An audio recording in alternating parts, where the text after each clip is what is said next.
Radio వేరితాస్ ప్రేక్షకులకు వీక్షకులకు స్వాగతం సుస్వాగతం. ఆగస్టు నెల 11వ తారీఖు ఆదివారం. నేను బండి ఆత్మగురు విచారణలో ఉన్నప్పుడు కరిమద్దల అనేటటువంటి గ్రామానికి వెళ్ళేటటువంటి వాడిని. ఆ కరిమద్దల గ్రామంలో ఆ ఊర్లో ఉన్నటువంటి వృద్ధులకు ప్రతిరోజు అన్నదానం జరిగేటటువంటిది. ఆ ఊర్లో ఉన్నటువంటి వృద్ధులకు ఆ ఊర్లో ఉన్నటువంటి ధనవంతుడు సహృదయుడు వారికి మంచి ఆహారాన్ని ఉచితంగా అందించేటటువంటి వారు. నేను ఆ ఊర్లో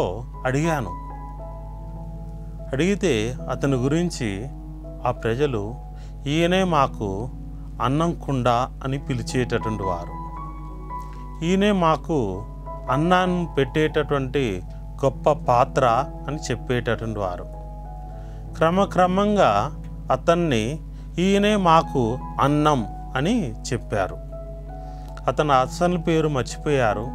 అతను అన్నం పెట్టేవాడు కనుక, వారి యొక్క ఆకలిని తీర్చేటటువంటి వాడు కనుక అతన్ని రాను రాను వారు ఈయనే మాకు అన్నం అని పిలిచేటటువంటి వారు. ప్రియ స్నేహితులారా, ఈ దినమున సువిశేషంలో యేసు ప్రభుని వాళ్ళందరూ అనుసరిస్తూ ఉన్నప్పుడు యేసు ప్రభు అన్నారు, నేనే జీవాహారమును అని. అంటే జీవమునిచ్చేటటువంటి ఆహారము ఇచ్చేది నేనే కనుక నేనే జీవాహారమును అని చెప్పగా ఆనాటి ప్రజలు కొంత గజిబిజి వాతావరణంలో పడిపోయారు, తికమక వ్యవహారంలో పడిపోయారు.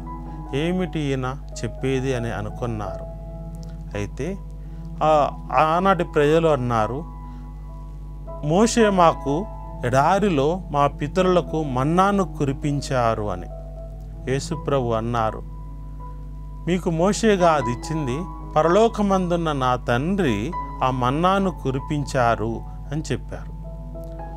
పరలోకం నుండి మన్నాను కురిపించినది పరలోక తండ్రి.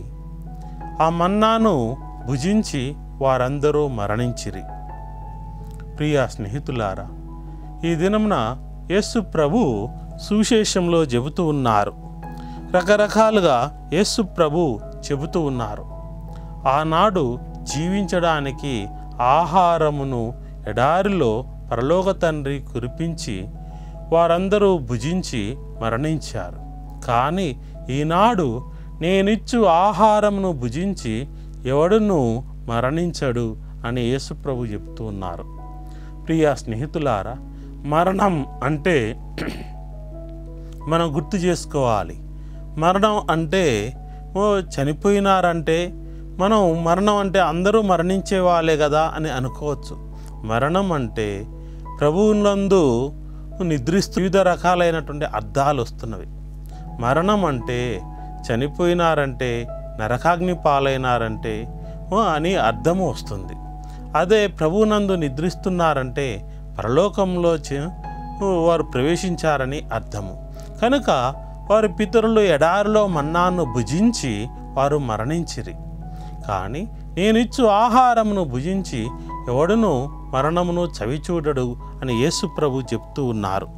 కనుక ప్రియ స్నేహితులారా, యేసు ప్రభు ఈ దినమున తన యొక్క శరీర రక్తాలను భుజించమని చెబుతూ ఉన్నారు. కానీ శరీర రక్తాలంటే వారికి అర్థం కాలేదు. ఏమిటి, ఆయన భౌతికంగా మేము ఆయన శరీరాన్ని తినేవాళ్ళమా, భౌతికంగా ఆయన రక్తాన్ని త్రాగుతామా అన్నటువంటి ఆలోచనలో వాళ్ళు పడినారు. కానీ శరీర రక్తాలు అంటే ప్రభు ఇచ్చేటటువంటి తాను శ్రమించి ఆత్మల ఆహారముగా పరలోక ఆహారంగా నేను ఇస్తున్నానని యేసుప్రభు చెప్తున్నారు.